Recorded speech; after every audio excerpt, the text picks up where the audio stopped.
I couldn't see their face, and all I could hear is, pray for me, pray for me, pray for me. It's like whispering in my ears and saying, pray for me, please pray for me, pray for me. Pray for me, please pray for me, pray for me. I was scared.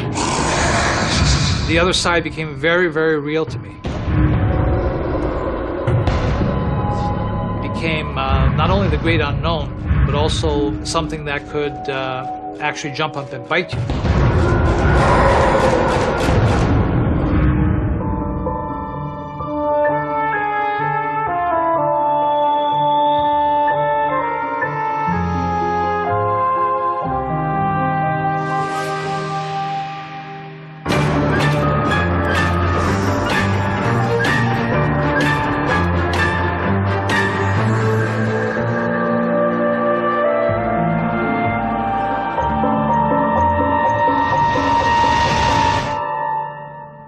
I grew up with a big family, 14 children, 7 boys and 7 girls. I'm number 13. My father and my mother are very religious. Like, example, back home, at 6 o'clock, if you hear the bell ring, you have to stop and pray. My father had planted a good seed on us, and every one of us are very religious. Exorcisms, priests in flowing black, spinning heads. We've all seen films like The Exorcist. Demonic battles waged using the tools of religion as weapons. They're horrifying movie images indeed. But what if the demons were real? What if you had to wage a war in your own home? Would you turn to ancient religious rituals? And if you did, would they do the job? I'm Lawrence Chow. Today on Ghostly Encounters, we'll meet 2 lifelong Catholics who tell of fighting peril in their homes using the icons of their faith. Susan Flores turned to those rituals in a time of terror when she believes her house was invaded by a devil from hell.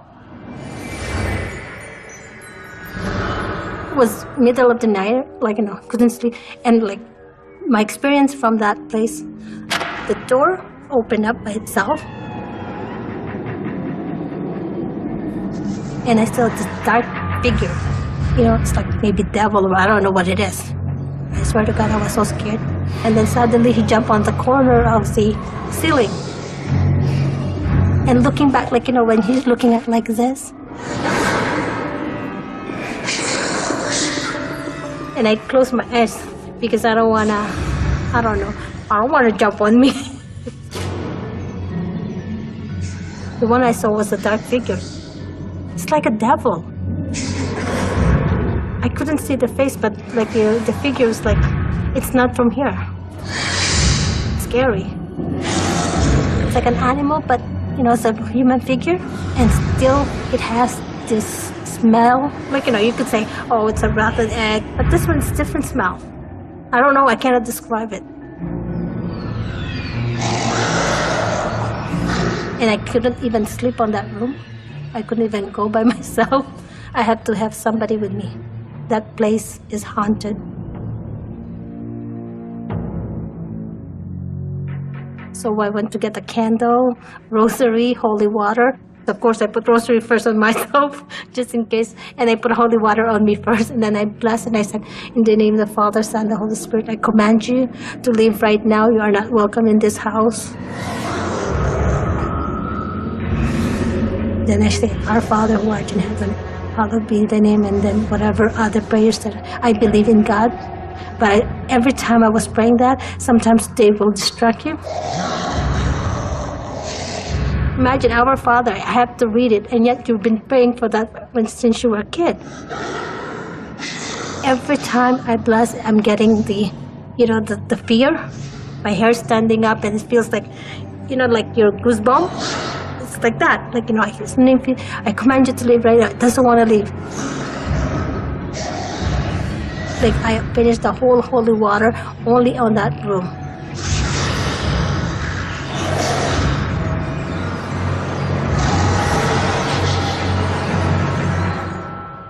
And then it was gone. It was gone.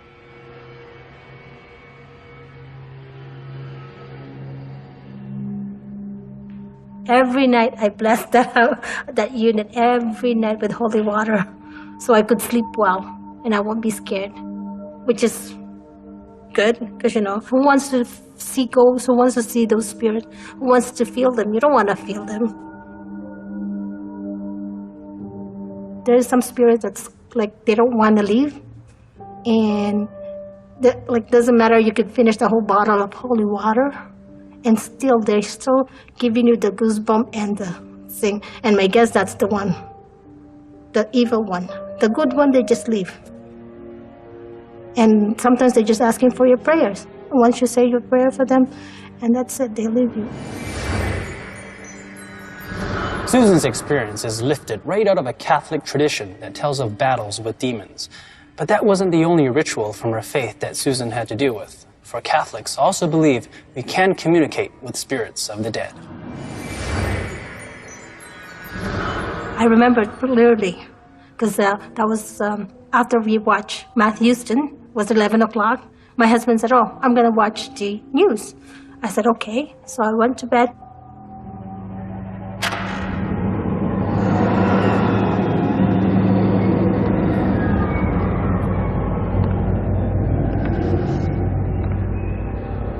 And I saw a guy standing right beside my bed at the edge.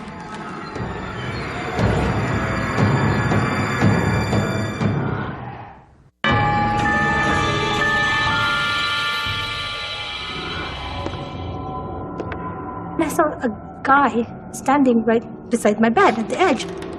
And this guy bent over like this and leaning like this on me and, like help me or something like that. And I said, "Oh my God," and I saw the bandage. It's a guy between mid-20s, skinny, tall. And when you're scared, you can't scream. Nothing come out. And you froze. I closed my eyes, I shut my eyes because you don't want to see it, right? When you close your eyes, you shut it, I don't know how did he leave. I couldn't move for half an hour. And next thing I know, I saw my husband sleeping, snoring in the living room. And I said to him, "Why didn't you hear me scream?" He said, "No, he fell asleep." He said, "Oh, you're just imagination. Next time call me when you've seen it." It doesn't bother me because some people, they don't believe on ghosts, right? They might think you're cuckoo crazy, but, there's something out there.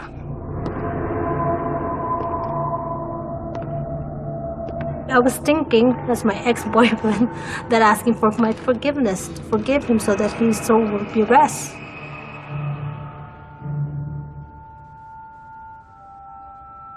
Somebody told me to light a candle, so that's what I did.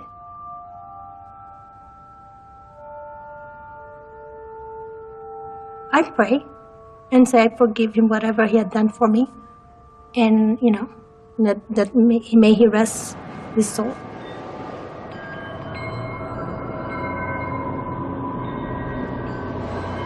It's not like the one I saw at the funeral home 6 years ago. So after I prayed, I went to the bathroom by myself, which is my mistake. And as soon as I went into I see spirit, that luminous thing.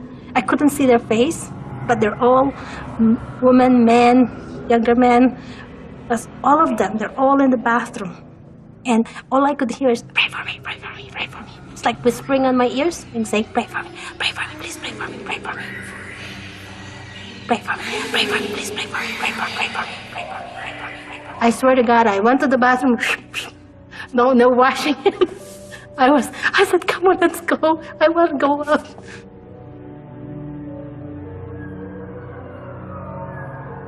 I think a lot of spirit, they're asking for prayers. When they know you're a prayer person, they will come to you and ask you. I think it takes them away from purgatory or something and carry them to the next stage of, you know what I mean? Probably people with lost souls or who doesn't have anybody to pray for them. That's why I look at it. There's a long Catholic tradition of spirits, demons, and paranormal saints. Catholics have sacraments like baptism and communion because they believe material can convey spiritual power. Those materials include blessed water and oil, the tools Susan used when she purged her house. Alex Roman is a political consultant who also grew up believing in the power of those rituals. and he put them to the test when he moved into a new house that seemed to be possessed by something demonic. We worked on the home throughout the summer, and there was no electricity because everything was basically ripped out inside. But I was there by myself well into the night. There was always this terrible feeling that I was being watched. And I would leave, and it's almost as if you want to pull back and turn around, and you expect to find someone there, but there's no one. We moved in to our new home on November 7th, 2002. From that day forward, we had a tremendous amount of poltergeist activity. Loud knocking in the middle of the night, every night. Beginning at the same time, 3 in the morning.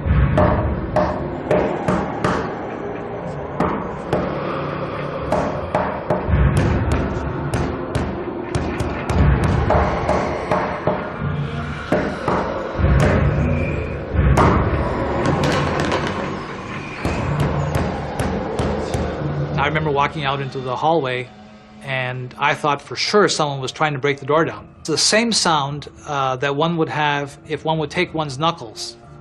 So it wasn't like a steel rod or a wooden pole being hit against wood.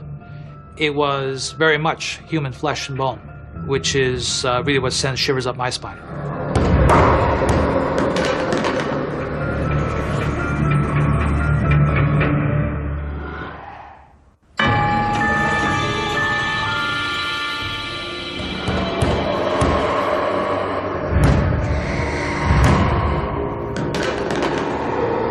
We had a tremendous amount of poltergeist activity. I took some blessed water.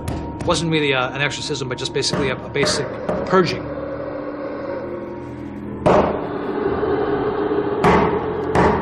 And I just anointed the doorposts with the sign of the cross, saying some prayers that I had memorized.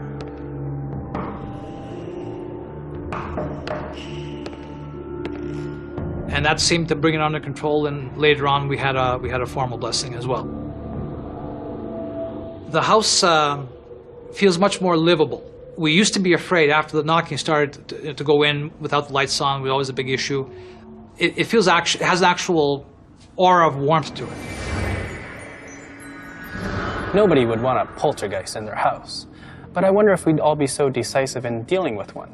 Alex knew what to do. He'd known since he was a little boy. He knew how to fight back using some old familiar tools, because he'd seen it all before, and in a much bigger way.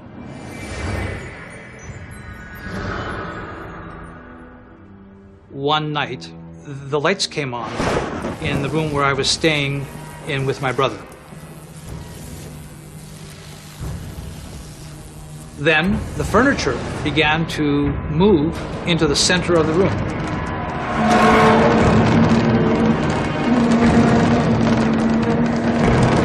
There was a large armoire. There were 2 desks, chairs, all of which were heavy, including our beds. It would have been impossible for my brother and I, at our age, to have moved it even if we wanted to. And then the drawers opened up, and the clothes, all our clothes, basically began to float in the air, slowly, deliberately, just float, as if in one of those films when they talk about weightlessness in space. The entire room was covered in floating socks, underwear, pajamas, sweaters, shirts. Thought maybe this was a dream. We had no idea what this was. We were basically frightened out of our wits. My brother, by this time, had crawled onto the floor and was crawling on all fours underneath the floating clothes. Was making his way for the door. I looked up and saw the clothes at that point coming at me.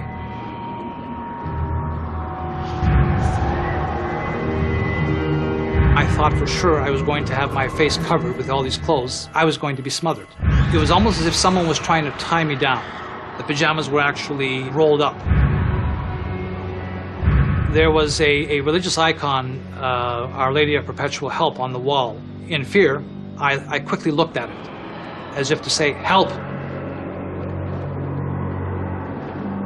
Looking back on it, it was almost as if there was some spiritual hand saying, thus far and no further. The scariest thing about the experience is this whole idea that I could have had my face covered.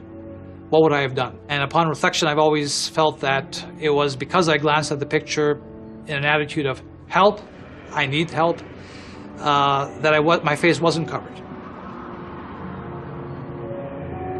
I checked the window. The window was shut. There was no air coming from anywhere, and certainly not anything that could have made clothes float in an entire room. Our parents still had not come by to see what the matter was. When they finally did come into the room and saw the clothes all over and the furniture moved, they gently scolded us for being up to no good. The problem was that these things continued. It was always a potential threat, and it always remained beneath the surface. Until finally, I think our parents believed us when they saw these heavy armoires being moved, and they knew that there was no way we could have moved them, and it became a safety issue. I think they themselves must have heard, or they must have seen something that led them to call in a priest to hold a minor exorcism.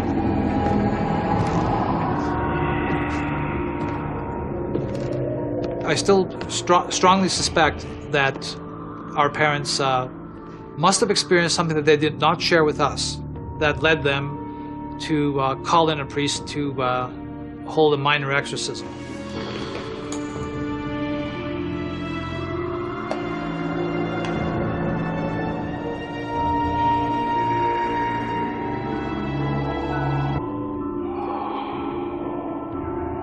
We had a priest come in who asked my brother, since he was very, very sensitive to this, he was actually going into quite a depression. There were prayers and rituals performed. My brother drank blessed water 3 times. We were quite young. We never heard these kinds of phrases used. Evil spirits lurking, that sort of thing. And we thought to ourselves, by golly, is that what was causing this? For the whole time that we were participating in this ritual, we became even more afraid. Our beds were sprinkled with blessed water, pillows, the entire room, and also the doorposts were anointed with this blessed water. The ritual involved basically casting out whatever spirit was lurking in the room. I do believe that we were very serious about the whole thing, hoping that this would put an end to the occurrences that were happening in that room.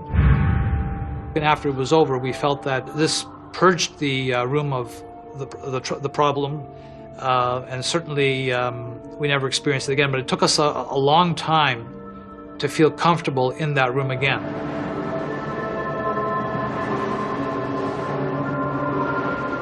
Spirituality became, as a result of these very physical experiences, it clothed a lot of ethereal subjects with an aura of reality. That was absolutely definite. And the other side became very, very real to me. Became not only the great unknown, but also something that could actually jump up and bite you. One actually can think about it, well, did that really happen? I look at the desk, and that's almost as if it's a tangible connection with the past that says to me, yes, it did happen. I still have it, as my brother has his. I keep it as a memento. Every time I pass by and look at it, it reminds me of this experience that I had growing up, and also that, oddly enough, that a spiritual hand had touched it, whether it was a good one or a bad one, but it had been connected to the other side. Alex ran through the Holy Handbook for banishing demons, both large and small. Our theological expert, Dr. David Reed, tells me Catholics believe some spirits are more powerful than others. That's why sometimes a purging is all it seems to take to get rid of a spirit. Others appear to be so strong that they demand a full exorcism. Catholics also believe spirits can be good or evil. And while Alex believes he's only run into malevolent forces, Susan feels she's seen both sides. Regardless of the intent of the spirits they talk about, both Alex and Susan are clearly empowered by their icons, and both handle their experiences in the context of lives shaped by religion and ritual. An order of nuns came to live in that house. I visited with them some years later, told them about this experience, and they said that they had not had anything similar happen to them while they were in the house. And I like to think that the exorcism did its work. Now, I find it's like a positive thing for me. Before I was so afraid, but now, I just realize there's some, people are asking for prayers, like souls that nobody had prayed for them. Now I accept it. Man ships himself home, avoids airfare. Urban legends. Streaker's getaway car stolen. Tales told and retold forever. One night stand costs man kidney. But are they real or man-made myths? Aviator flies high in lawn chair. At last, the truth will be told.